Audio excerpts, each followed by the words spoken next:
악에서 떠나 선을 행하라. 그리하면 영원히 살리니. 여호와께서 정의를 사랑하시고 그의 성도를 버리지 아니하심이로다. 그들은 영원히 보호를 받으나 악인의 자손은 끊어지리로다. 의인이 땅을 차지하며 거기서 영원히 살리로다. 의인의 입은 지혜로우며 그의 혀는 정의를 말하며 그의 마음에는 하나님의 법이 있으니 그의 걸음은 실족함이 없으리로다. 악인이 의인을 엿보아 살해할 기회를 찾으나 여호와는 그를 악인의 손에 버려두지 아니하시고 재판 때에도 정죄하지 아니하시리로다. 여호와를 바라고 그의 도를 지키라. 그리하면 내가 땅을 차지하게 하실 것이라. 악인이 끊어질 때 내가 똑똑히 보리로다.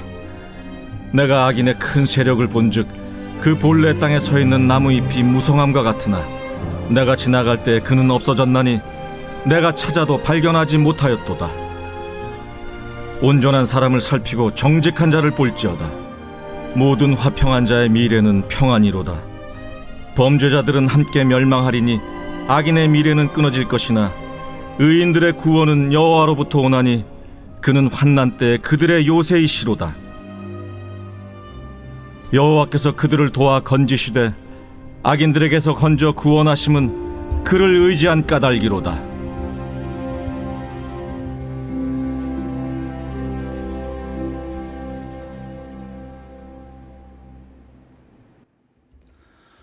(12월 3일) 토요일 피난처로 삼은 기도 시편 37편입니다.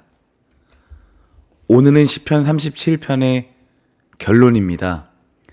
이 시편 37편은 악인의 형통과 또 의인의 고난이 있었지만 결국 의인은 하나님을 끝까지 의지하고 신뢰하여서 피난처로 삼아서 또 하나님이 공의로우신 분이시기 때문에 의인은 복을 받고 악인은 멸망을 당한다라는 결론입니다.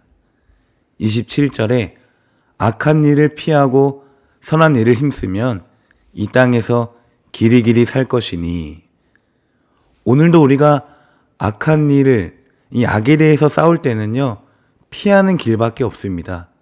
마치 요셉이 보디발 장군의 아내의 유혹을 피한 것처럼 우리 역시도 이 죄악을 멀리하고 피할 때만 승리할 수가 있습니다. 그리고 선한 일을 힘쓰면 하나님의 뜻대로 또 하나님의 말씀대로 살려고 힘쓰면 이 땅에서 길이길이 살 것이다. 이 장수의 축복과 후손의 축복을 이야기합니다.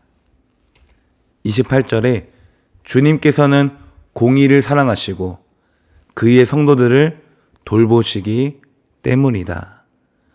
하나님이 의인에게 복 주시고 또 돌보시는 이유는 하나님이 공의로우신 분이시기 때문이에요. 공의가 무엇입니까? 심판, 법, 권리, 정의로 이해할 수 있습니다. 선과 악을 정확하게 분별하는 하나님의 성품입니다. 인간을 판단하실 때 하나님의 도덕적인 기준이 바로 공의입니다. 하나님이 공의로 판단하시니까 의인들은 영원토록 보호를 받으나 악인의 자손은 끊어질 것이다. 29절에 의인은 땅을 차지하고 언제나 거기에서 살 것이다. 땅을 차지하고, 이 말은 상속을 받았다는 뜻입니다. 그러니까 하나님이 의인에게 땅을 주신 것은 나의 자녀, 나의 상속자로 여긴 것이나 마찬가지입니다. 30절에 의인의 입은 지혜를 말하고 그의 혀는 공의를 말한다. 지혜와 공의를 말한다. 이것이 바로 오늘 의인의 특징이에요. 이 의인은 하나님을 경외하는 사람이라서 그의 말과 혀에는 항상 하나님의 지혜와 하나님의 공의가 나타납니다. 또 이것이 의인이 축복을 받는 이유이기도 합니다. 어떻게 의인의 입에 지혜와 공의가 나올 수 있을까요? 31절에 그의 마음속에 하나님의 법이 있으니 그의 발걸음이 흔들리지 않는다. 의인의 신비, 의인의 이 마음속에는 율법이 기록되어 있습니다. 그래서 지혜를 말하고 공의를 말했습니다. 그리고 그의 발걸음도 이제는 흔들리지 않습니다. 마치 예레미야서에 내가 나의 법을 그들 속에 두며 그 마음에 기록하며, 하나님은 이제 돌이나 두루마리의 율법을 기록하는 것이 아니라 우리들 마음속에 하나님의 말씀을 새겨 넣습니다. 그러면 이 마음의 말씀이 새겨진 자는, 우리는 이제 더 이상 우리의 완고함대로 살아가지 않고 하나님의 율법대로, 하나님의 마음대로 살아갈 수가 있게 됩니다. 그래서 그의 발걸음이 흔들리지 않는다. 32절에 그러나 악인은 의인을 엿보며 그를 죽일 기회를 노린다. 악인은 여전히 오늘도 우리를 엿보고 우리를 죽이려고 노리고 있습니다. 이 엿보는 까닭은요, 이 악인이 의인의 땅과 소유를 빼앗기 위해서예요. 우리의 소유를 가져가기 위해서, 완전 범죄를 꾸미기 위해서 계속해서 깊이 탐구하고 있습니다. 그런데 33절에 주님은 의인을 악인의 손아귀에 버려두지 않으시며 판결을 내리실 때 의인에게 유죄를 선고하지 않으실 것이다. 악인이 아무리 오늘 우리를 바라본다 할지라도, 가인이 아벨을 계속해서 언제 죽일지 노려본다 할지라도 주님은 의인을 악인의 손아귀에 버려두지 않으시며 판결을 내리실 때에 의인에게 정죄하지 않으십니다.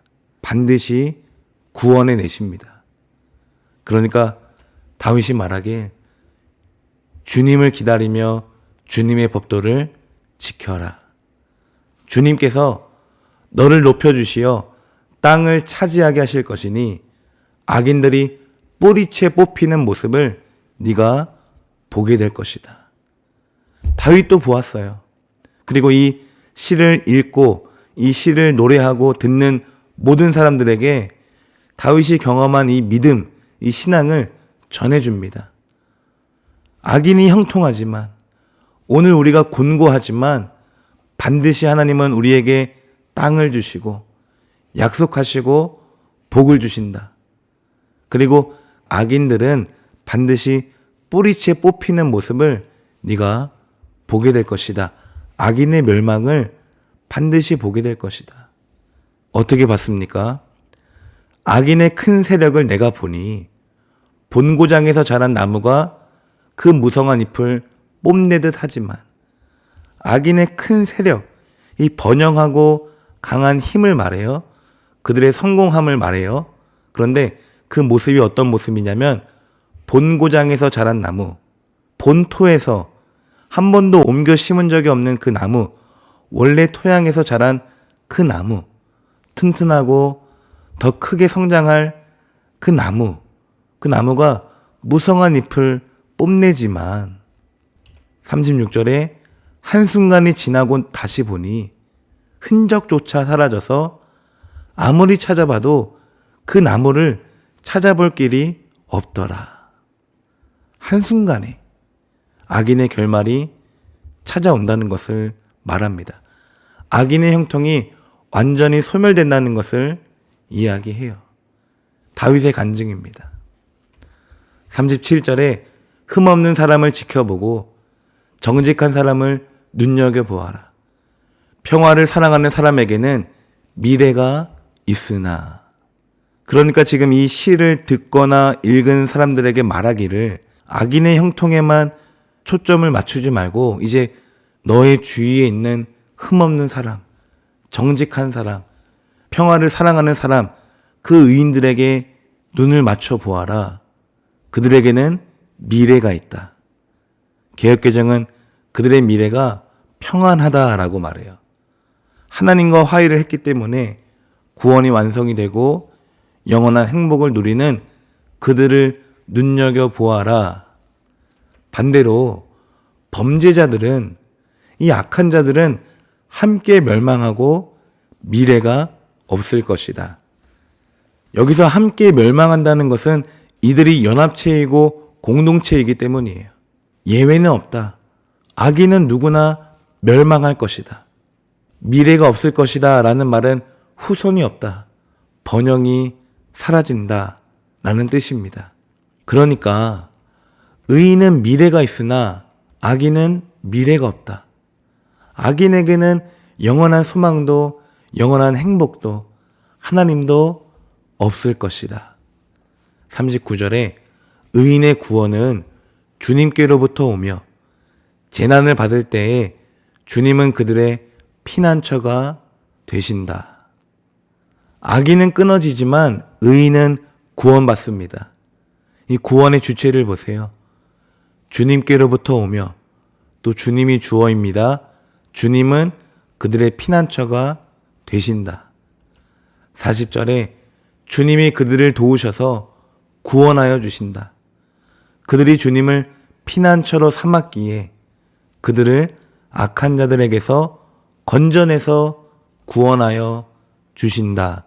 그러니 너희들도 주님을 피난처로 삼아라 라고 권면하고 강조하고 있습니다. 이 시편 37편을 읽거나 듣는 사람들에게 오직 하나님만을 의지하는 것이 최선의 삶이라고 다윗이 강조합니다. 오늘 본문의 제목을 피난처로 삼은 기도라고 정했습니다. 여러분, 오늘 여러분은 무엇을 피난처로 삼으세요? 재정입니까? 사람입니까? 환경이나 상황이나 아니면 가족입니까? 부모가 여러분의 피난처이십니까? 오늘 이 시편 37편의 결론이 하나님을 피난처로 삼을 때 그 사람이 바로 의인이고 그 사람을 하나님이 도우시고 그 사람이 상속을 받고 그 사람이 축복을 누리며 그 사람이 악인의 멸망을 볼 것이다 라고 다윗이 말합니다. 하나님이 다윗을 통해서 오늘 우리에게 말씀하십니다. 여러분, 오늘도 하나님을 피난처로 삼으시기를 주님의 이름으로 축복합니다. 주님의 날개 그늘 아래로 피하세요. 나의 부족한 모습, 나의 연약한 성품, 나의 볼품없는 기질, 나의 연약한 믿음까지 주님의 날개 아래로 다 피하시기를 축복합니다. 피난처로 삼을 때 주님이 우리를 도우시고 우리를 세우실 줄로 믿습니다. 하나님이 우리의 왕이시고 우리의 부모이시고 우리의 스승이시고 또 우리의 사랑이십니다. 내가 들어갈 때 하나님이 그렇게 품어주신다고 오늘 이 말씀을 통해서 약속하셨습니다. 기도하겠습니다.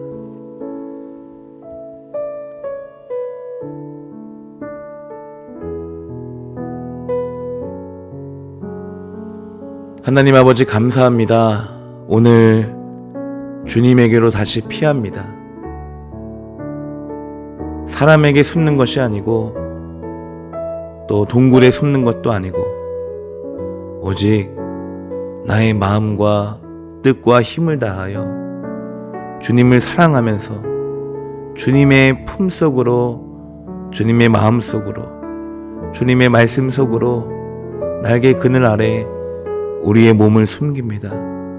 나의 기질도 숨기고 나의 형편도 숨기고 나의 의지도 다 하나님께 다 드리고 주님만 신뢰하고 주님만 바라보고 주님만 안겠습니다. 아버지, 우리의 피난처 되시는 주님, 내가 온전히 주님만을 절대적으로 신뢰할 때 주님은 우리의 부모가 되어주시고 우리의 사랑이 되어주시고 우리의 하나님이 되어주십시오. 피할 때 도우실 줄로 믿습니다. 숨을 때 숨겨주실 줄로 믿습니다. 이제는 아버지가 내 인생의 운전대를 붙잡아 주시고 아버지가 인도하시는 곳으로 가고 아버지가 먹여주시는 것으로 먹고 아버지가 하자는 것을 하기를 원합니다. 주님, 내 인생의 주인은 아버지이십니다. 오늘 나의 피난처, 나의 안식처, 나의 기도터, 나의 지성소가 되어 주옵소서. 주님의 임재 안에서 날마다 그리고 오늘도 행하게 하여 주옵소서. 예수님의 이름으로 축복하며 기도드립니다. 아멘.